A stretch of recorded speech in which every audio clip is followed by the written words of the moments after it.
I woke up from surgery, alone, bleeding and forgotten. My husband, he was having a romantic dinner with his assistant. I called him and calmly said, I want a divorce. He laughed and said, okay. He thought I was bluffing. He didn't know I was already gone. The hospital room was cold. Not sterile, not clean, just cold. The kind of cold that seeps into your skin and makes you question whether you're still alive or just drifting in between. The ceiling tiles above me looked the same as they had an hour ago when I opened my eyes post-surgery, but something was different. Something inside me was missing. Literally, yes. But also in that heavier, irreversible way. The way that wraps around your lungs and tightens until it becomes your new breath. The nurse said the procedure went smoothly. That's what they always say. No one tells you how you'll feel afterward, though. Hollow. Damp with sweat. And bone-tired in a way sleep can't fix. My phone was on the bedside tray. I hadn't reached for it until the silence became unbearable. No messages. No missed calls. No, are you okay from Daniel. I didn't expect flowers. But I thought maybe he'd send a driver. Or his assistant. Or hell, even a text. But the only person who held my hand that night was a woman in scrubs who had other patients to attend to. With a trembling hand I tapped his name. He answered on the fourth ring. The background noise told me everything before he even said a word. Creaking glass. Muffled music. Laughter. Tessa's laughter. Clara. His voice was smooth, distracted. Probably trying not to sound annoyed. I want a divorce, I said, voice low, steady, detached like I was reading from a script. Silence. Then, okay. Just that. As if I'd asked him to pick up milk on the way home. Okay. I repeated, not because I hadn't heard it, but because I couldn't believe the ease with which it left his lips. Let's not do this right now, he said, tone clipped. I could practically hear the way he shifted in his chair, no doubt giving Tessa one of those apologetic half-smiles he used to save for me. You're emotional. You'll feel differently tomorrow. I could hear her faint voice on the other end, light and playful. Dessert's here. He didn't mute the call. He didn't even care enough to. And that was the final proof. Not the cheating. Not the betrayal. Not even the neglect. No, the final nail was this. He truly thought I wouldn't go anywhere. That I was too weak, too soft, too broken to ever leave. And for a long time he was right. It didn't used to be this way. There was a time years ago, when Daniel Hale had loved me like I was the only real thing in his world. When I used to walk into a room and he'd look up from whatever he was doing and smile like I'd personally rearranged the sky for him.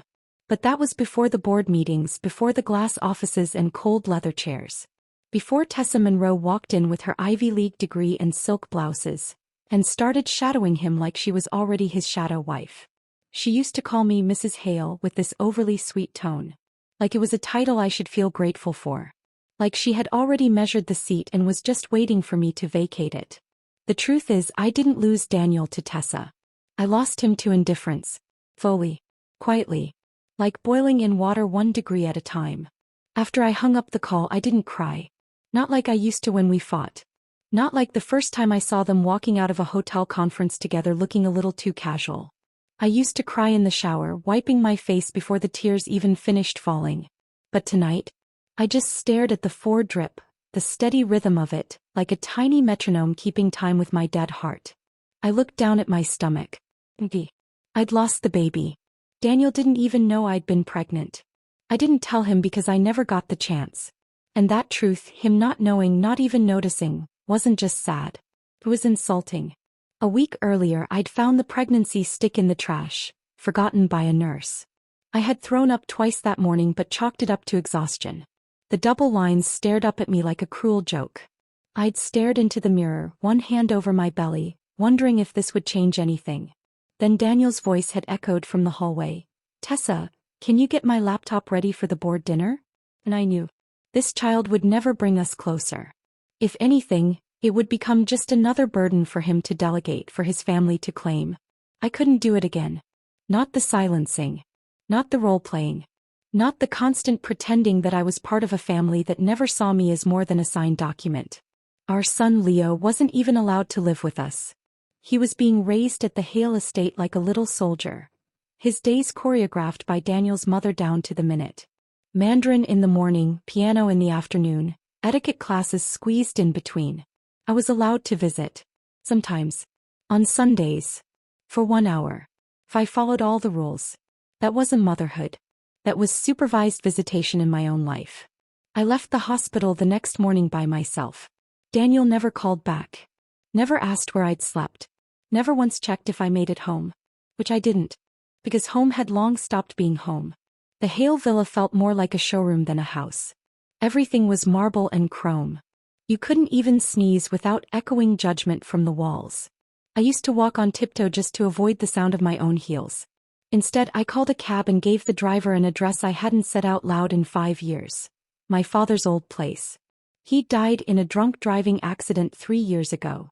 The insurance payout had been modest, but the house sat untouched, like a museum of pain and peeling wallpaper.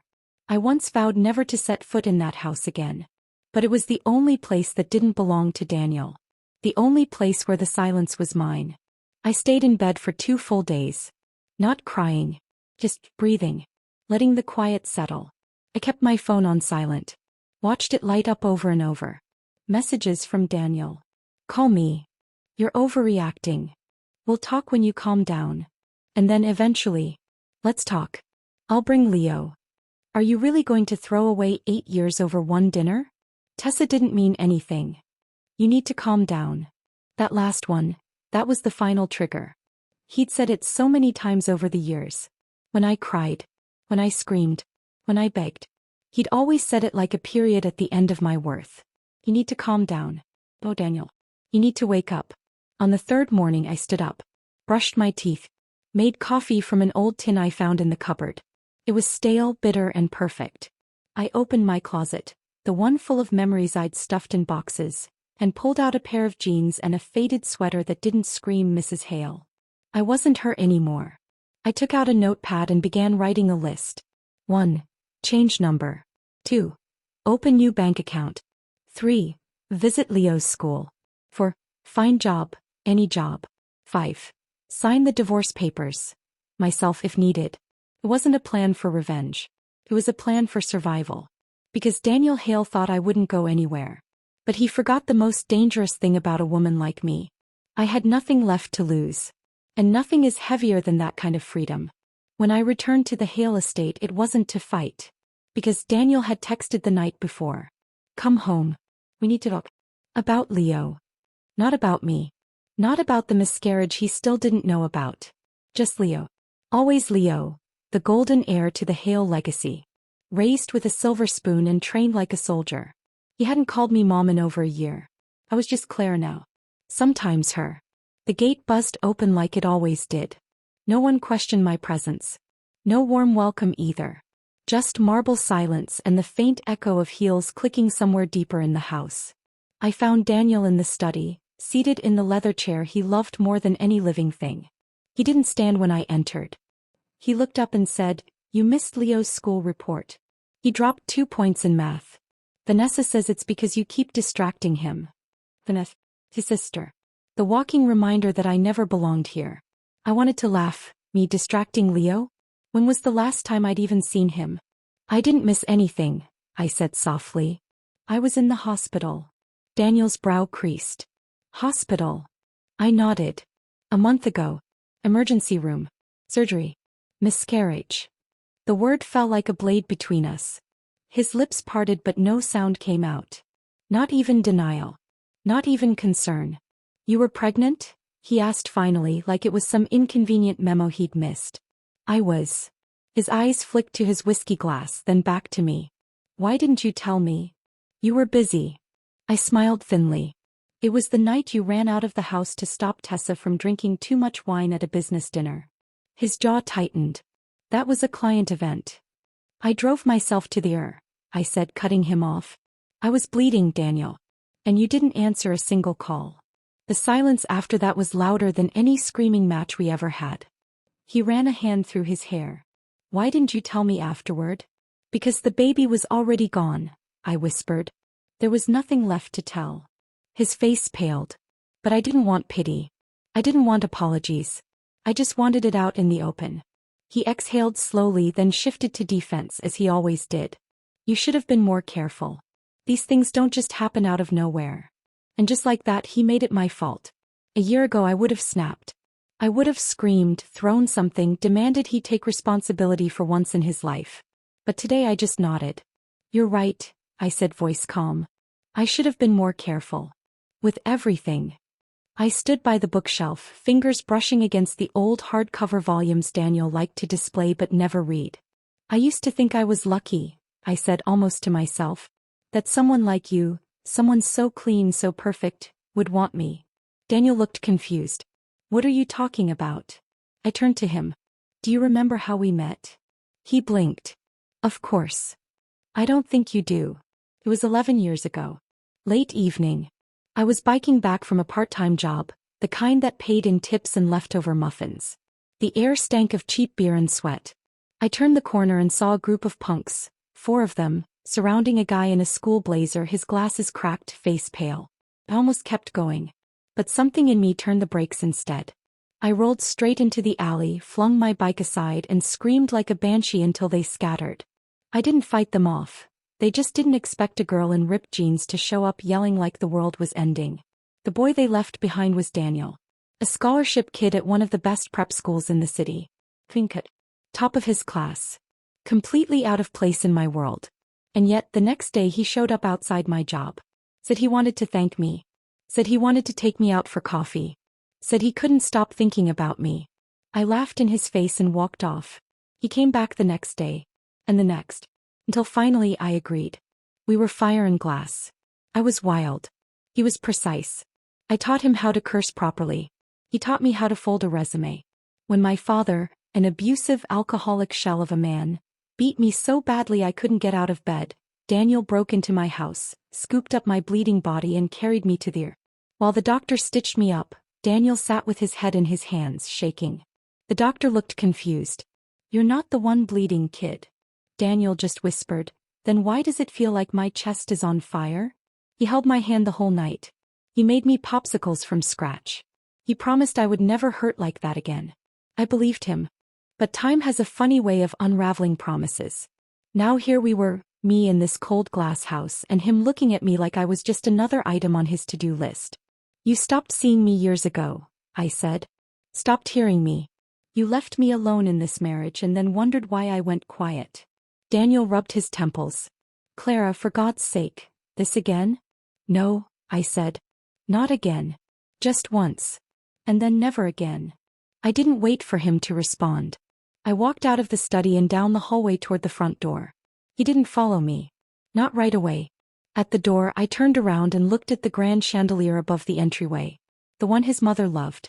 The one that had been dimmed the moment I stepped into this house. It never shined for me. I heard footsteps. Daniel finally appeared. I'm sorry, he said, voice low.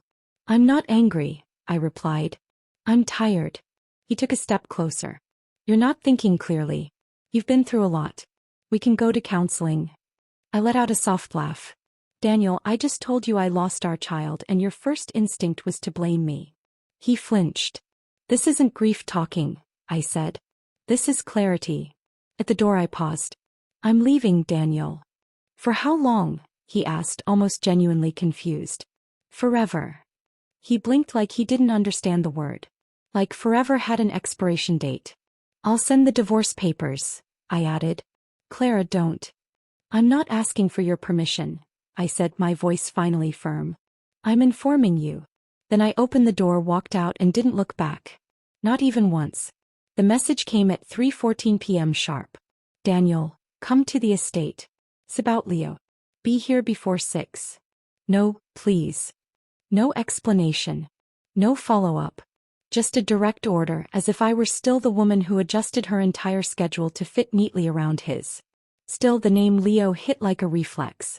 The kind that bypasses logic and travels straight to your heart. Was he sick? Hurt? Was something wrong? I typed back. What happened? No response. I tried calling. Straight to voicemail. And so, like a fool, I went.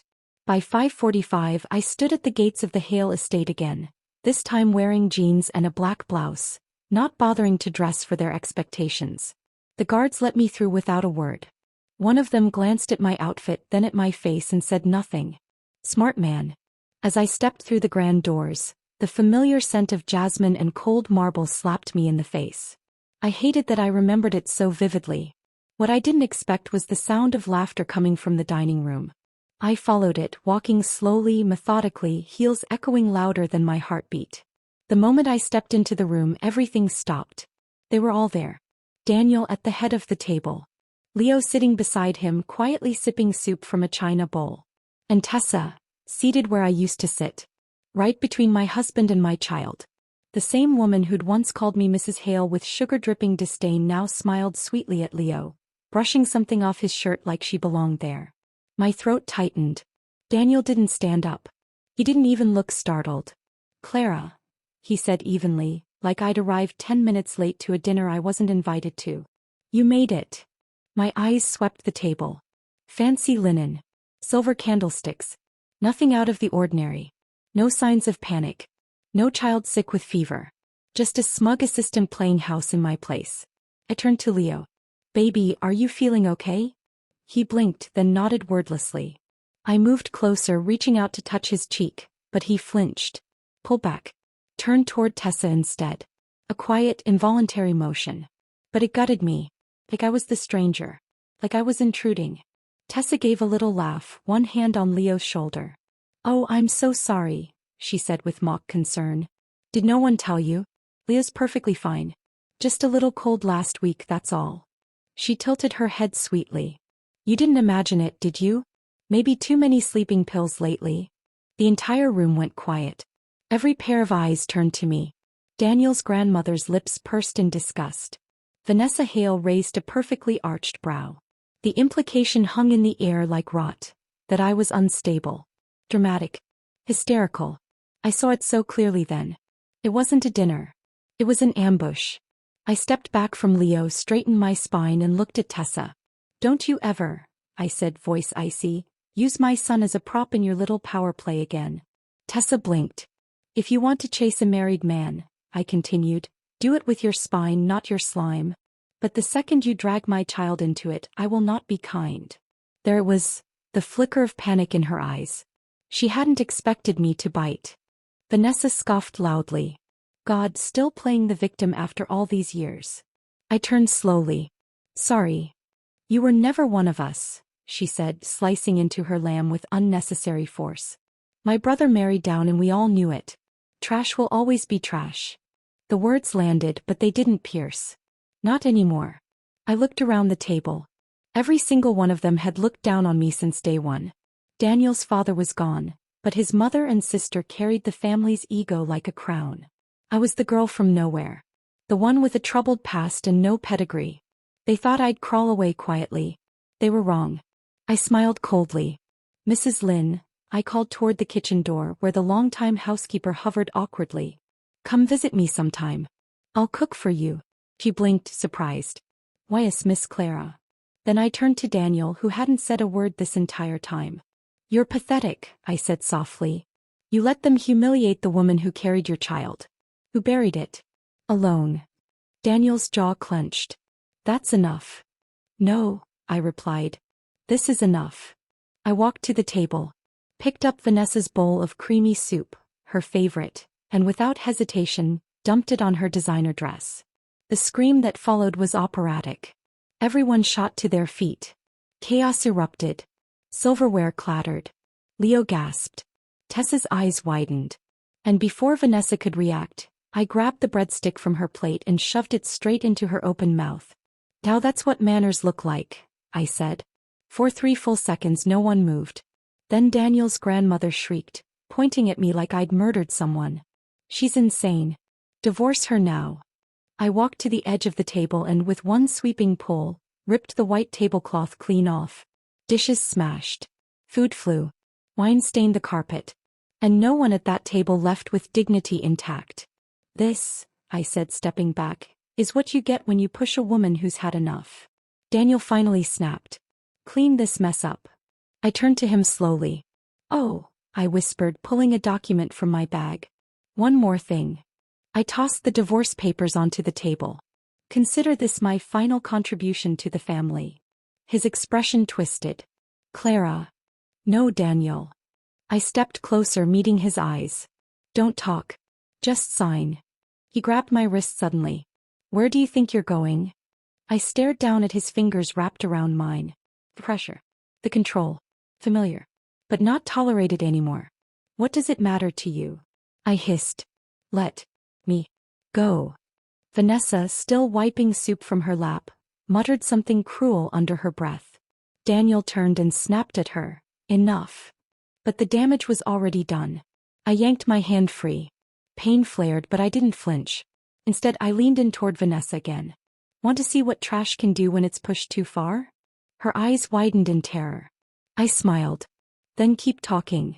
As I walked out of the house, hair wild, shoulders squared, heart racing, Daniel followed me to the front door. Clara, wait. But Tessa darted after him, grabbing his arm. I don't feel well, she whimpered, pale. It's probably my blood sugar. Daniel froze. I watched him hesitate. Then he turned back to her.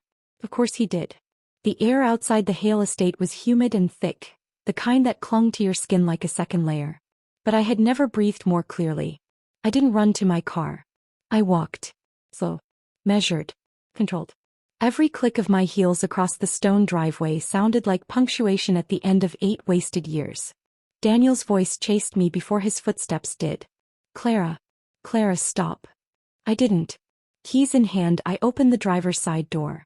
That's when I heard the crash behind me. A porcelain bowl. Or maybe a wine glass. Something had shattered. I turned just slightly to see Daniel bleeding, a jagged trail of red on his hand, his expression twisted with rage and confusion. Tessa followed close behind, her heels clicking frantically. Daniel, you're bleeding. Let me. He shoved her hand away and kept coming. I stepped into the car and shut the door before he reached it. The moment the engine turned, his fist slammed against the window. Don't do this, he shouted. Don't walk away like this. Blood smeared on the glass. His eyes wild. Tessa's voice was shrill now. Daniel, stop. You're hurt. Let me call someone. Talk to me, Clara, he barked. You don't get to end everything like this. I stared at him through the windshield. And I didn't say a word. I shifted the gear into reverse. And drove away. That night my phone didn't stop buzzing. The screen lit up with every name I now despised. Daniel, 38 missed calls. Tessa, 14 messages. Vanessa, a paragraph of venom disguised as concern. Unknown number, we're worried about you. Daniel again, please Clara. Then, you're being dramatic. Then, let's be adults. Then, you need to calm down. That last one almost made me laugh. Almost. Because how many times had he said those words? When I cried after being sidelined from my own son's upbringing. You need to calm down. When I found lipstick on his shirt. You're overthinking. Calm down. When I miscarried alone. He didn't even say it. But if he had, it would have been that. So I typed my reply. Just one line. You need to calm down. Then I turned the phone off, removed the SIM card, and dropped it into a glass of water like a funeral offering. It was quiet after that. A kind of beautiful, brutal quiet. No buzzing. No apologizing. No gaslighting. Just me. And for the first time in years, that was enough. I spent the next week in my father's crumbling old house, eating instant noodles and sleeping on a mattress with no sheets. Every corner of the place reeked of old memories and peeling paint, but I didn't care. It was mine. No housekeepers. No surveillance. No glass chandeliers waiting to drop. Just creaking floorboards and freedom. The job at the convenience store came by accident. I'd walked in one morning for coffee and headache pills, half dressed, half alive. The manager, a soft-spoken woman named Mrs. Patel, asked if I needed work. I said yes before thinking it through. The pay was minimal. The hours long. But the uniform felt better than any designer dress Daniel ever bought me. There was something healing in the simplicity. Scanning groceries, stocking shelves, exchanging pleasantries with strangers who didn't know my name or past. No one called me Mrs. Hale here. I was just Clara. And Clara could breathe. Noah Reed walked in on a Thursday. Late 20s. Messy hair. Wore a denim jacket and a quiet smile. He came in for dog food. I think my golden retriever eats better than I do, he joked, setting the bag down on the counter. I gave a half smile. Sounds like he's got the right priorities. We chatted, brief, casual. He had warm eyes but didn't stare. His voice was gentle, not probing. That evening I saw him again walking the dog past the house. He waved. The next day he came in again. Said he made too much pasta and offered me some. I didn't accept. Not yet. But I smiled this time. A real one. 2 weeks passed. Then out of nowhere. WeChat ping. Blocked number.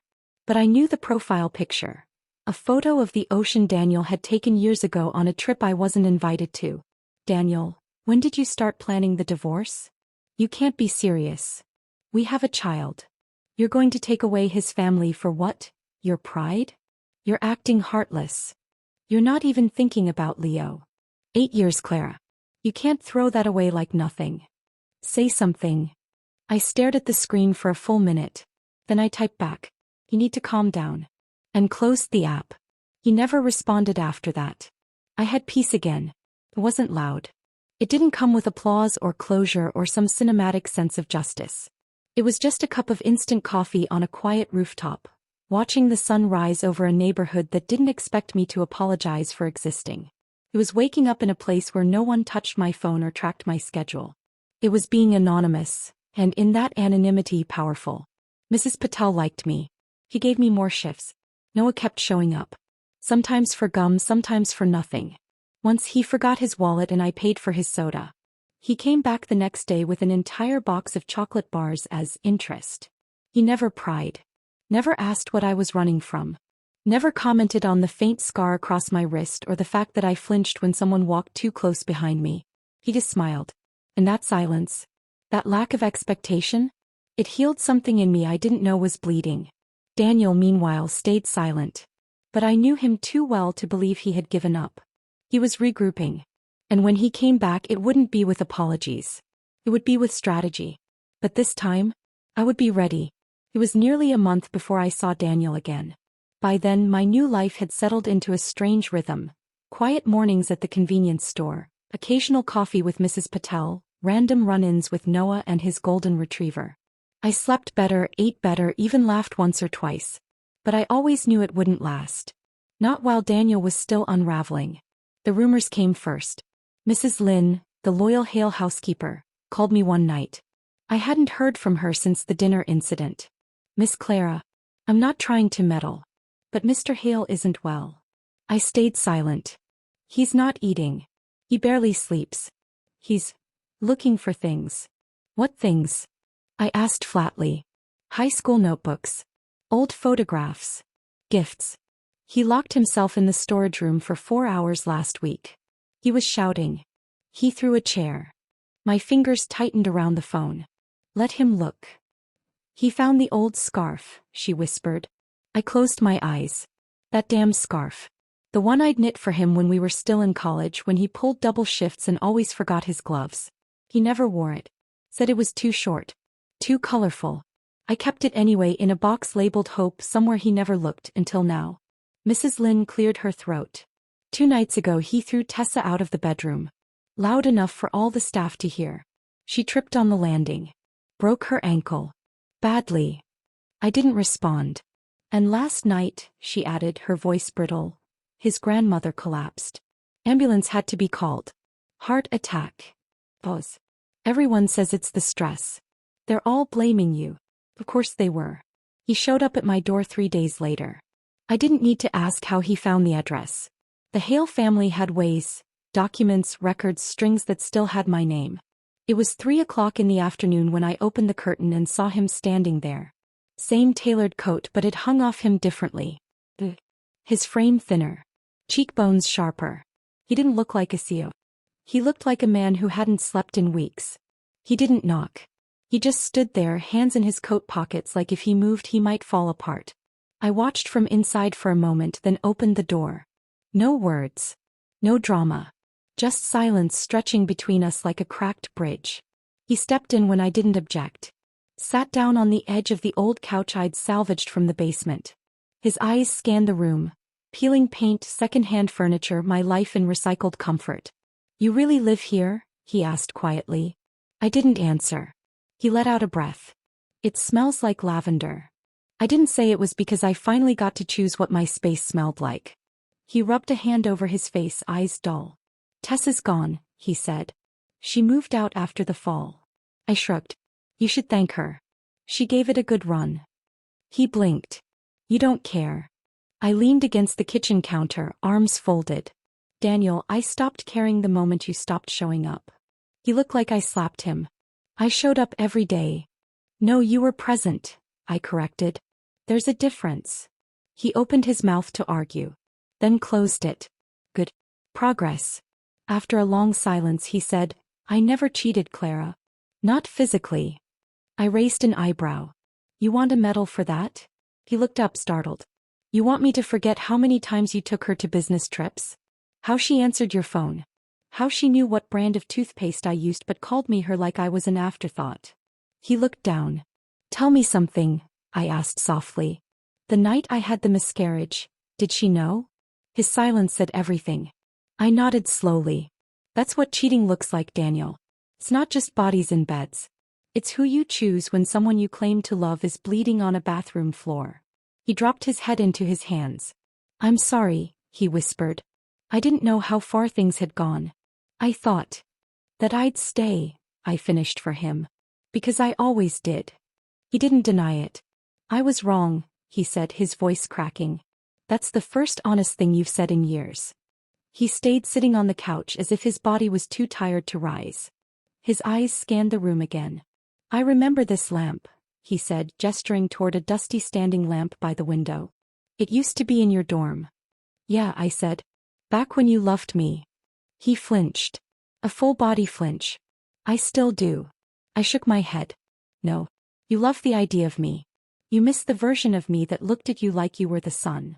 I moved to the door and opened it. He didn't budge. Clara, please. I met his eyes. I don't hate you, Daniel. I just don't feel anything anymore. He stood slowly, like a man carrying his own failure on his back. When he reached the doorway, he looked at me one last time. I don't know who I am without you. I offered a sad smile. Then maybe it's time you find out. That night I made tea and sat on the rooftop. The city blinked below me. Somewhere in the distance a siren wailed. Noah walked by with his dog and waved from the sidewalk. I waved back. He smiled. And I smiled too. Because for the first time in years I felt like someone again. Not a wife. Not a title. Just me. The wind felt different now. Maybe it was the leather jacket. Maybe it was the Harley purring beneath me. Or maybe it was the fact that I was riding to Leo's school for the first time without needing anyone's permission. I pulled up to the front gates just as the last bell rang. The kids came spilling out, all uniforms and backpacks and lunchtime chatter. And then I saw him. Leo Hale. My son. Sharp jaw, clean haircut, same furrowed brow as Daniel, but smaller, softer. He looked up from his phone and froze when he saw me. Helmet. Sunglasses. Boots. The bike. The other kids stared too. A few whispered. One even gasped. I smirked and pulled the helmet off slowly, flicking my hair out like I'd just stepped off a magazine cover. Need a ride? I asked. Leo blinked. Mom. I nodded. Or you can walk. But this is way cooler. He hesitated for a long second. Then, like something shifted, he stepped forward and climbed on. No words. But his arms wrapped tightly around me. And that was enough. We didn't go home. Not to the Hale estate. Not to my rundown apartment either. We went to a greasy fast food diner 2 blocks away. I ordered him a triple cheeseburger with fries and a soda the size of his head. The kind Daniel's family would never allow. Too processed, too vulgar, too cheap. Leo looked at the tray like it was illegal. I'm not allowed to have this, he said. You're not at the estate right now, I replied, unwrapping my own sandwich. So, yes you are. He took a bite. Then another. Then another. By the third he started laughing. Real laugh. Full belly. Eyes squinting. Ketchup on his cheek. It nearly broke me. We talked. About school. About soccer. About how his history teacher wore the same tie every day. He told me about a boy named Marcus who always stole his pencils, and how he once got locked in a bathroom during lunch. I listened. Didn't interrupt. Didn't correct. Didn't parent. Just listened. And slowly he opened up. After an hour I checked the time. I should take you back, I said. He looked down at his paper cup, fiddling with the straw. Yeah. We didn't say much during the ride back. Not until we reached the Hale estate. I parked just outside the gate, ready to drop him off and leave without stepping foot inside. But then the gate buzzed open and Mrs. Lynn appeared. She waved me forward. Behind her stood Daniel's grandmother, a cane in one hand, a look of uneasy hope on her face. I sighed. Leo turned to me. Can you come in? Just for a little while. I hesitated. I want to show you my room, he added quietly. You've never seen it. That stung. Not because he said it, but because he was right. I had never been allowed to see my own son's room. I cut the engine and followed him inside. The house smelled the same, like bergamot and cold glass. But it looked different. Dimmer. Smaller. Daniel's grandmother gave me a nod as I walked in, but didn't say anything. Mrs. Lynn smiled softly as if trying to welcome me without attracting attention. Leo led me up the winding staircase to the third floor. Wait here, he said excitedly. I have to find the robot I made. As he disappeared down the hall, I glanced to the left and froze. Daniel's study door was slightly ajar. Inside, he was seated at his desk facing a glowing laptop screen. He wore a rumpled white shirt, sleeves rolled, hair disheveled. His jaw was tighter than I remembered. There were dark circles under his eyes. His posture slouched. One hand held a stress ball he squeezed every few seconds. He didn't see me. Didn't even look up. He was speaking into the laptop. Something about quarterly losses and investor patience. I watched for a moment and felt nothing. Not pity. Not rage. Not grief. Just nothing. Leo returned with a half-glued robot made of cardboard and bottle caps. It walks, he announced, pushing a button that made it jerk forward and collapse. I clapped. Amazing. He beamed. We sat on the carpet together, cross-legged. He showed me his book collection, his drawing notebook, a box of hidden candy he wasn't supposed to have. For 30 minutes I wasn't the woman who left. I was just mom. Eventually I stood. I should go. Leo looked up. Can I come with you? My heart lurched. Next time. Maybe. He hesitated. Can Daddy come too? I froze. The question wasn't innocent. It was carefully asked. Like he had rehearsed it. His eyes searched mine for a clue. Approval, anger, softness, anything. I crouched in front of him. You can come with me anytime you want, I said gently. But not him. His expression faltered. I didn't flinch. Because even to my own son I wouldn't lie. I walked down the stairs without saying goodbye to anyone. Mrs. Lynn met me at the door and pressed something into my palm. A tiny jade pendant. One I'd left behind in a drawer years ago. For luck, she said. I nodded. Thank you. As I stepped outside, the sun hit my face just right. The bike gleamed beside the gate. I slid my helmet on, zipped up my jacket and swung one leg over the seat. Before I pulled away, I saw movement at the upstairs window. Daniel. Watching. He didn't wave. Neither did I.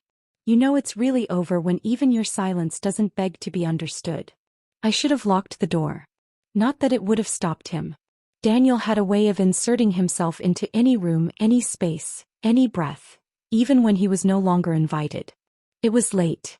Past 10. I was curled up with a blanket on the couch, sipping ginger tea, listening to rain tap against the window. A knock. 3 slow, deliberate raps. I knew it was him before I even moved. He stood outside with a grocery bag and a rusted pot dangling awkwardly from his wrist like an apology. His hair was damp. Shirt wrinkled. Shoes muddy. And still that crooked little smile he used to wear when he came home late with flowers. Only this time there were no flowers. Just burnt offerings and desperation. Let me cook for you, he said. I stared at him. Daniel. It won't take long. Just, let me try. I should have said no. But I didn't. Maybe because I wanted to see what his version of effort looked like now that the shine was gone. Maybe because I already knew how it would end. The stove was ancient, the kind where the dial sticks and the flame wavers. He fumbled with it anyway, swearing quietly under his breath when the rice bubbled too fast. From the couch I watched him move, slower than I remembered. Hesitant. As if my presence in this space now made him unsure of his own. He stirred the pot like it held answers. I didn't say a word. Eventually he turned off the burner and brought the pot out himself. Didn't even bother with serving bowls. He placed it in front of me, pulled a spoon from his pocket. It's porridge, he said unnecessarily. I nodded and picked up the spoon. Took a bite. It was awful. Burnt, gluey, no seasoning. The rice stuck to the roof of my mouth. Char clung to the bottom of the pot like regret. So I ate it. Silently. Is it good? He asked, voice timid like a child showing off his first drawing. I gave a slow, almost imperceptible nod. He didn't believe me. Of course he didn't. He leaned forward, took a spoonful from my bowl, and immediately choked. What the hell? He coughed, grabbing for a napkin. That's disgusting. I said nothing. He looked at me like I'd just confessed to murder. You actually ate that? I shrugged. I've swallowed worse, I said coolly. Years of it. He tried to take the bowl from my hands. Let me make a new one. No. He reached anyway. But the porridge was still piping hot. His hand brushed the side of the pot and he hissed, instinctively dropping the bowl. It crashed against the table, spilling across the wood, steaming. He cried out, skin reddening, fingers trembling. I didn't flinch. Didn't move. Just looked at him, calm as ice. Don't bother looking pitiful, I said. I don't feel sorry for you. He stared at me, stunned. I stood and walked to the sink. Washed my hands. Let the water run longer than necessary. When I turned around, he was still standing there, hunched over the mess. I was trying, he said hoarsely. I know. Doesn't that matter? No. He dropped into the chair, defeated. I keep thinking about the time we went hiking, he murmured, voice thick. When I forgot to pack your shoes and you had to walk the trail in sandals. You got so mad, but then you held my hand the whole way down. I said nothing. He kept going. Do you remember what you said at my father's funeral? You promised you'd stay with me forever. That we'd grow old, die together, be buried side by side. He looked up. Was that a lie? No, I said. Then how can you leave? Because people changed, Daniel. And the person I became while loving you, she didn't survive. The knock came then. 2 quick taps. I opened the door to find Noah standing there holding a bag of takeout. His eyes flicked between me and Daniel. You okay? He asked cautiously. I'm fine, I replied. What's that? Dumplings. You said you hadn't eaten, so I... Daniel stormed past me before I could stop him. And punched Noah. Hard. The bag fell. Food scattered across the floor. Noah stumbled back, stunned, lip bleeding. I froze. The world spun, not with rage, not with chaos, but with something quieter. Something colder. I grabbed both of them by the arm. Dragged them out onto the porch. Out, I said. Clara. I said get out. Noah, stunned, complied. Daniel didn't. So I shoved the door closed in his face. Hard. The lock clicked behind it. The house fell silent. No screams. No banging. No tears. Just me and the scent of scorched rice still lingering in the air. I picked up the broken takeout box from the floor. Dumplings spilled out like lost teeth. I threw them in the trash. Then I sat on the floor. Not crying. Not shaking. Just sitting. And breathing. As that door? I hadn't slammed it to shut him out. I slammed it to hear what freedom sounded like. And God, it was beautiful. I never heard from Daniel again after that night. But I heard about him. First from Mrs. Lynn. Then through whispers that found their way through walls. Texts I didn't respond to, voicemails I deleted without playing. He had pneumonia. The kind that landed him in the hospital for a week. The kind that drained the color from his face and made even his mother whisper, he's fading. They said he couldn't sleep without pills now. That he started hallucinating. Talking to me in empty rooms. Calling out my name to shadows. His grandmother called me next. She never used to acknowledge my name without biting into it like it was bitter. But that day her voice was small. Claire, I know I don't deserve to ask. But Daniel, he's not well. I'm sorry to hear that, I said flatly. You were the only one who could calm him. I paused. Maybe, I said. But I'm not the one who left him there. She didn't speak again. I hung up. They tried to turn Leo against me after that. Tried to convince him that I was unstable. That I abandoned him. That the life I offered was chaos wrapped in motorcycle engines and junk food. But children, they know. They can tell the difference between fear and freedom. Between silence and safety. Between a mother who shows up late, and a mother who's never been allowed to show up at all. Leo didn't say much. But the next time I saw him, he hugged me longer than he ever had before. And he called me Mom again. The second divorce filing was faster.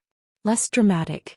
The court looked at the records, the text logs, the photos, the psychological evaluations, the police report from the final door slam. They granted it without hesitation. The marriage was declared irretrievably broken. It was official. I was free. People kept asking if I planned to move somewhere new. A clean start. A fresh view. But I didn't want new. I wanted real. So I stayed in my childhood home and I made it my own. Painted the walls sunflower yellow. Ripped up the carpet and let the wood breathe. Turned my father's old bedroom into a reading nook with overstuffed chairs and a record player that only played jazz. My home smelled like vanilla now. The shelves held nothing I didn't love. Noah came by less often now. After Daniel punched him, he'd stayed away for a while. Not out of fear. Out of respect. But one evening he knocked again. He held out a small potted plant. A basil sprout in a ceramic cup. I thought your windowsill looked empty. I took it. We stood in silence.